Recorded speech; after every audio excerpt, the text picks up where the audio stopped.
कुमार अपनी बाइक पे जा रहा था जब उसका फ़ोन उसकी जेब में रखा हुआ बार बार वाइब्रेट कर रहा था। कुमार ने अपनी बाइक साइड में लगाई, अपना हेलमेट उतारा तो दिसंबर की ठंड में वो एकदम से कांप गया ठंड के मारे। क्योंकि आप तो जानते ही हो यूपी के अंदर दिसंबर में ठंड कैसी पड़ती है। चलती हुई तेज़ हवाओं का उसको अंदाज़ा लगा। रात का वक्त था, सड़क सुनसान थी, मानो जैसे कोई इंसान का यहाँ पे कभी आना ही ना हुआ हो। वाइब्रेट होता हुआ फ़ोन उसने अपनी पॉकेट से निकाला। 1% ही बैटरी बची है और फ़ोन उसकी बीबी अनामिका का था। जल्दी से फ़ोन उसने रिसीव किया अनामिका का कि बता दे वो रास्ते में है और 1 घंटे में पहुंच जाएगा। लेकिन फ़ोन उठाने के बाद फ़ोन में एक आवाज़ आई। कुमार ने फ़ोन देखा तो वो ऑफ हो गया क्योंकि बैटरी 1% थी। पता नहीं क्या इमरजेंसी होगी जो अनामिका ने इतनी देर से फ़ोन किया, क्योंकि जनरली अनामिका कभी भी कुमार को इस समय फ़ोन नहीं करती। इधर उधर देखा तो सामने ही बस स्टैंड के एक खंभा लगा था जिसके नीचे एक भिखारी कंबल ओढ़े बैठा था और खंभे पे लगा था एक पे फ़ोन। कुमार ने तुरंत अपनी जेब में हाथ डाला और 1 रुपए का एक सिक्का निकाला। फ़ोन में सिक्का डालकर उसने अनामिका का नंबर डायल किया। नंबर डायल करते करते उसने ध्यान दिया कि फ़ोन तो डेड पड़ा था। फ़ोन रखकर कुमार पलटा ही था कि तभी कुमार ने देखा उस डेड फ़ोन पे किसी की कॉल आ रही थी। एकदम से वो घबरा गया और उसे यकीन ही नहीं हुआ कि ये डेड फ़ोन कैसे, इस पे कैसे कॉल आ सकती है। लेकिन फिर उसने सोचा शायद अनामिका को रिंग गया हो, फिर उसी ने पलटकर फ़ोन किया हो। तो उसने झट से रिसीवर उठाया। इससे पहले कि कुमार को कुछ बोले, फ़ोन के दूसरी तरफ से आवाज़ आई, कुमार, उम्र 27 साल, बीवी का नाम अनामिका, जन्मदिन 18 जनवरी 1982, बैंक बैलेंस 4,80,000 और शादी की तारीख 5 फरवरी 2012। कुमार फ़ोन के इस तरफ से बस हेलो हेलो हेलो, कौन हो तुम, कुछ इस तरह से चीखता रहा। लेकिन आती रही ओनली हंसी। वो भी एक डरावनी। कुमार बहुत डर चुका था। उस सर्दी में भी उसके बदन में पसीने की कपकपाहट तारी हो गई। उसने तुरंत ज़मीन पे फ़ोन का रिसीवर पटका और पलट के देखा तो थोड़ी देर पहले जहाँ भिखारी बैठा था अब वहाँ सिर्फ उसका कंबल और कटोरा पड़ा है। लेकिन वो भिखारी दूर दूर तक कहीं नहीं था। कुमार को अब अनामिका की चिंता होने लगी। उसने तुरंत सब कुछ भुलाकर अपनी बाइक स्टार्ट की और थोड़ी आगे बढ़ा ही था कि एक और पे फ़ोन दिखाई दिया। सोचा एक और ट्राई करके देख लेता हूँ। उसने तुरंत बाइक रोक के फ़ोन मिलाया तो एक ही रिंग में अनामिका ने फ़ोन उठाया। क्या हुआ? तो अनामिका ने कहा, आप इतना घबरा क्यों रहे हैं? मैं तो बस यही पूछ रही थी कि बहुत देर हो गई है, आप अभी तक नहीं आए। कुमार की जान में जान आई। उसने कहा कि बस थोड़ी देर में पहुंचता हूं। कुमार के दिमाग में आज की पूरी रात सिर्फ वही सब घूम रहा था कि वो कॉल पर कौन था और उसने ये सब कुछ क्यों बताया। कुमार ने अगले दिन उस इलाके में उसके भाई रहता था, उससे पूछा कि यार तेरे घर के पास वाले बस स्टैंड पे फ़ोन चलता नहीं है क्या? कुमार का दोस्त ज़ोर ज़ोर से हंसने लगा। बोला, अरे वो फ़ोन तो कई सालों से डेड पड़ा है। ये सब कुछ सुनने के बावजूद कुमार को अपने ऊपर हुई चीज़ों का यकीन था। इसीलिए वो जब देर रात ऑफिस से निकला तो सीधे उसी फ़ोन बूथ पे पहुंचा और एक बार फिर सिक्का डाल के फ़ोन नंबर मिलाया। लेकिन फ़ोन डेड पड़ा था। और रिसीवर रखने के साथ वापस एक आवाज़ आई, ट्रिंग ट्रिंग ट्रिंग। कुमार ने बीच रास्ते में रोक कर एक टेलीफोन बूथ से अपनी बीवी को कॉल किया तो फ़ोन डेड था, लेकिन रिसीवर वापस रखने पर वो फ़ोन फिर से रिंग करने लगा और दूसरी तरफ से आई एक आवाज़ ने उसको बिल्कुल डरा के रख दिया, जैसे पहली बार डराया था। और फिर से वही हंसी मानो जैसे कोई बहुत अंदर से उदास है फिर भी हंस रहा है। और वो पीछे पलटा तो पाया कि थोड़ी देर पहले वहाँ बैठा भिखारी वहाँ नहीं था, लेकिन उसका कंबल और कटोरा वहीं पर पड़े थे। दूसरे दिन जब दोबारा कुमार वहाँ पर गया तो फ़ोन दोबारा डेड था, लेकिन फ़ोन रखकर जैसे ही वो पलटा फ़ोन बजने लगा। कुमार ने फ़ोन उठाया तो दूसरी तरफ से ओनली हंसी की आवाज़ आ रही थी जो उसको और डरा रही थी।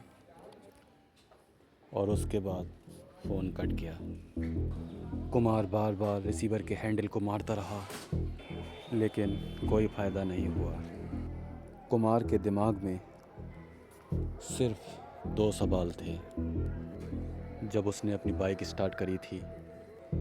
पहला ये कि उसके बारे में इतना सब कैसे जान गया कोई, और दूसरा ये कि उसी के साथ ऐसा क्यों हो रहा था। बाइक पर थोड़ी दूर आगे जाते ही उसके हेलमेट पे अचानक आवाज़ आई, जैसे कोई उसकी बाइक पे कुछ मार रहा हो।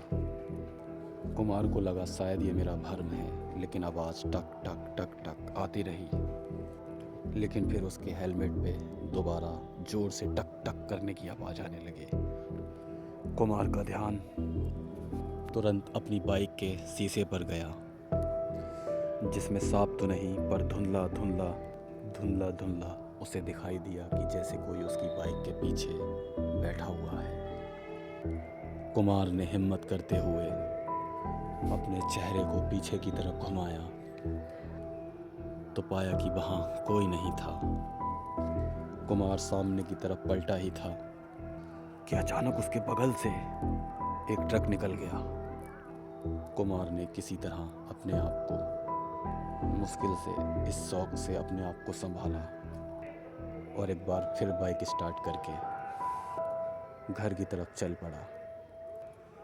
घर वापस पहुंचा तो देखा अनामिका उसका इंतज़ार करते करते सो गई थी। उसे जगाकर फ्रेश होने के बाद दोनों ने खाना खाया और पूरे वक्त अनामिका दिन भर की बातें उसे बताती रही डाइनिंग टेबल पे, और उससे बार बार पूछती रही कि कुमार आज तुम्हारा दिन ऑफिस में कैसा गया। लेकिन कुमार ने उसे सब कुछ ना बताना ही मुनासिब समझा और फ़ोन वाली पूरी बात उसे नहीं बताई। कुमार अपने अंदर ही दबाए रहा पूरी बात। खाना खा के कुमार जब रोज़ की तरह पहले लेटे लेटे रीडिंग लाइट जला के किताब पढ़ता था, पढ़ ही रहा था, फिर उसे कुछ सुनाई दिया, छन छन छन छन छन, जैसे कोई औरत घुंघरू बांध के यहाँ वहाँ टहल रही हो। आवाज़ बाईं तरफ से आ रही थी। उसने जैसे ही अपनी गर्दन बाएं तरफ मोड़ी तो आवाज़ दाईं ओर से आई। जब उस तरफ गर्दन घुमाई तो आवाज़ अब सामने से आने लगी। कुमार ऐसे उठा जिससे अनामिका न जागे। उठ के जब ध्यान से सुना तो पाया कि आवाज़ किचन से आ रही थी। कुमार धीमे धीमे दबे कदमों से चुपचाप किचन की तरफ गया। जैसे ही वो किचन के पास पहुंचा, आवाज़ साफ होती गई और बढ़ती गई। किचन के दरवाजे पर पहुंच के जब उसने हल्की सी रोशनी में अंदर उसने देखा तो उसे दिखा कि कोई वहाँ किचन के अंदर खड़ा है।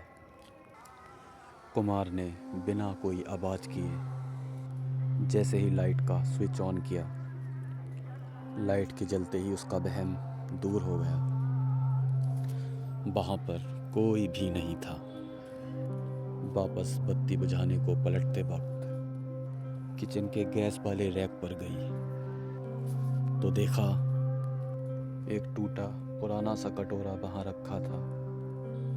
कुमार उस कटोरे को देख ही रहा था और याद करने की कोशिश कर रहा था कि उसने इस कटोरे को कहाँ देखा था कि तभी एक जोर की चीख से उसका ध्यान उस कटोरे से हट गया।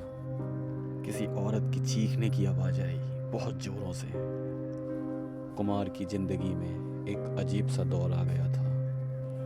एक ही रात में वो भी पहले सड़क के किनारे एक डेथ फोन बूथ के लैंडफोन से फ़ोन न लगना और उस पर कॉल बैक आना और उस कॉल बैक में किसी का कुमार के बारे में सब कुछ बताना और उसके बाद उसे अपने घर में किसी का दिखना, लेकिन बत्ती जलाने पर वहाँ किसी का ना होना और किचन में सिर्फ एक कटोरे का होना और उसके बाद अंदर के कमरे से आती हुई उसकी बीवी प्रीति की चीख। कुमार के समझ में कुछ नहीं आ रहा था कि ये सब क्या और क्यों हो रहा था। वो भागकर अंदर और प्रीति के पास गया तो देखा प्रीति बहुत बुरी तरह से डरी हुई थी और चीख रही थी। अनामिका के हाथ कांपना बंद ही नहीं हो रहे थे। कुमार ने किसी तरह उसे संभाला, लेकिन वो लगातार कमरे के कोने की तरफ देख कर रोए जा रही थी। कुमार के कई बार पूछने के बाद अनामिका थोड़ा शांत हुई और बोली कि उसने कमरे के उस कोने में जहां वो देख रही है वहां उसने किसी को खड़े हुए देखा था। कुमार भी समझ गया कि हो ना हो ये वही था जिसको उसने किचन में देखा, लेकिन वो बिना उसके सामने से निकले किचन से कमरे में कैसे पहुंच गया। ये एक बहुत बड़ा सवाल था। कुमार ने उस प्रीति से, अनामिका से उसका हुलिया पूछा तो अनामिका ने बताया कि साफ तो कुछ दिखा नहीं। कुमार ने इस बार कमरे सारी बत्तियां जला दी ताकि आगे और कोई दिक्कत ना हो कि तभी एक हल्की सी आवाज़ के साथ कि पूरे घर की बत्ती गुल हो गई। कुमार ने टूल बॉक्स उठाया और मीटर रूम की तरफ चल दिया। थोड़ा आगे गया तो उसे लगा जैसे पीछे उसके कोई आ रहा है। वो एक झटके से जल्दी से पलटा तो देखा अनामिका थी। वो डरी डरी सी बोली, मैं अकेली रूम में नहीं रहूँगी, तुम्हारे साथ जाऊँगी। कुमार ने कहा और उसको साथ में लेकर मीटर रूम में पहुँचा। फ्यूज चेंज करने में कुछ 15 मिनट का समय लगा होगा। सब ठीक करके वापस कमरे की तरफ चला तो अनामिका पीछे ही इधर उधर देखती हुई डरी डरी सी आ रही थी। कमरे का दरवाज़ा जैसे ही खोला तो अंदर जो दिखा, कुमार की सांस उसके हलक में ही अटक के रह गई। अनामिका अंदर बिस्तर पे बड़े ही सुकून से सो रही थी। कुमार तुरंत पीछे पलटा तो उसकी बीवी प्रीति वहाँ थी ही नहीं। इस बार कुमार ने सब कुछ अनामिका को बताना ही ठीक समझा। कमरे के अंदर जाकर उसने कुमारी को नींद से जगाया। अनामिका नींद से जागी और कुमार ने उसे पूरी बात बताई। कुमार की बात शायद ख़त्म ही हुई थी कि अनामिका ने कहा, तो दे दो ना, ऊपर वाले के नाम पर कुछ दे दो ना, ऊपर वाले के नाम पे कुछ कुछ पैसा लेकर जाने के लिए। कफन में जेब थोड़ी होती है।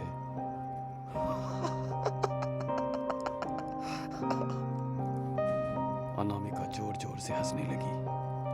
इतना बोलते ही अनामिका ने बिस्तर के पास ही के टेबल पर फ्लावर वास कुमार के सर पे इतनी तेजी से मारा कि कुमार वहीं बेहोश हो गया। कुमार ने जब से सड़क पर रुककर वहाँ के एक डेथ फोन बूथ से फ़ोन करने की कोशिश की, तब से उसकी ज़िंदगी में सब कुछ बदल गया था। अपने घर में उसे एक आवाज़ बार बार सुनाई दे रही थी, जैसे घुंघरुओं की आवाज़, छम छम छम छम। कुमार और उसकी बीवी अनामिका दोनों को ही घर में कोई दिखाई दे रहा था। और जब अनामिका को कुमार ने सब कुछ बताया तो अनामिका ने एक अजीब सी आवाज़ में बात करते हुए कुमार के सर पे फ्लावर वास मार के उसे बेहोश कर दिया। जब कुमार को होश आया तो अनामिका कहीं दिखाई नहीं दी। उसके मोबाइल पर फ़ोन किया तो मोबाइल घर पे ही तकिए के नीचे रखा हुआ था। पागलों की तरह सारा दिन उसने अनामिका को ढूंढा और आखिर में थक हार कर पुलिस स्टेशन रिपोर्ट भी लिखवाई। काफ़ी रात हो गई थी। कुमार ने सोचा क्या पता शायद अनामिका घर वापसी आ गई हो, इसलिए एक बार फिर वही रात का वक्त, वही सड़क, एक तरफ मैदान और वही सड़क, एक तरफ इक्के दुक्के मकान, सब कुछ वापस कुमार के दिमाग में आ रहा था। कुमार बाइक चलाते चलाते सोच ही रहा था कि अनामिका कहाँ जा सकती है कि उसके हेलमेट पे किसी ने हल्के से मारा। इतना सब कुछ होने के बाद तो वहम भी सच ही लग रहा था कुमार को। वो आवाज़ एक बार फिर हुई उसके हेलमेट पे, टक टक टक टक। इस बार कुमार ने उस आवाज़ को सुनने के बावजूद पीछे देखने की हिम्मत नहीं करी। अब बाइक चलाते चलाते एक आवाज़ उसके कानों में धीरे धीरे आ रही थी, ऊपर वाले के नाम पे, ऊपर वाले के नाम पे, नाम पे ऊपर वाले के कुछ, नाम पे ऊपर वाले के कुछ। और इन आवाज़ों के साथ और धीरे धीरे एक जिक्र की, एक सिक्के की धीमी सी आवाज़ से कब हजारों सिक्कों की बेहद शोर की आवाज़ बन गई। कुमार को पता ही नहीं चला। कुमार के कानों में, कुमार के इसी आवाज़ के साथ कानों में आती रही। एक दूसरी आवाज़ जब तक आई तब तक बहुत देर हो चुकी थी, क्योंकि वो आवाज़ एक ट्रक की थी और कुमार का एक्सीडेंट हो चुका था। कुमार की आंख सीधा हॉस्पिटल में खुली। हाथ पैर उसके हिल नहीं रहे थे। बंद आंखों पे ही एक कोने से उसे दिख रहा था कि नर्स हाथ में दवाइयाँ और इंजेक्शन वाली ट्रे ला रही थी। लेकिन उसके चलते वक्त आवाज़ दवा की शीशियों या इंजेक्शन की सिरिंज की नहीं, बल्कि सिक्कों की आ रही थी। 6 महीने के बाद जब कुमार हॉस्पिटल से निकला तो उसकी हालत बहुत बुरी थी। अनामिका का कभी कोई पता नहीं चल पाया। हॉस्पिटल के बिल में कुमार के सारे पैसे खर्च हो गए थे। दुनिया में कोई रिश्तेदार था नहीं, तो कोई कभी उससे कुछ पूछने भी नहीं आया। एक्सीडेंट के बाद आँखें सिर्फ थोड़ी दूर ही तक देख सकती थी। एक हाथ और एक पैर में रॉड लगी थी और इंटरनल ब्लीडिंग कभी भी हो जाती थी। ऐसी मेडिकल कंडीशन की वजह से नौकरी भी कहीं नहीं मिली। आज की तारीख में कुमार उसी टेलीफोन बूथ के पास उसी भिखारी वाली जगह पे बैठा है और पछतावा इसी बात का है कि इन सारी घटनाओं से 1 साल पहले इसी जगह उसकी बाइक से एक एक्सीडेंट हुआ था और उसने घायल हुए उस आदमी को वहीं पर तड़पता हुआ छोड़ दिया था। अगर उस दिन उसने उसकी मदद की होती तो शायद कुमार के साथ आज ये सब कुछ नहीं होता। मैं हूँ आतिफ और ये थी आज की कहानी। कैसी लगी मेरे दोस्तों बताओ मुझे। प्लीज़ सब्सक्राइब ज़रूर कर लेना अगर अच्छी लगे। नेक्स्ट पार्ट के लिए आप लोग मुझे कमेंट कर सकते हैं।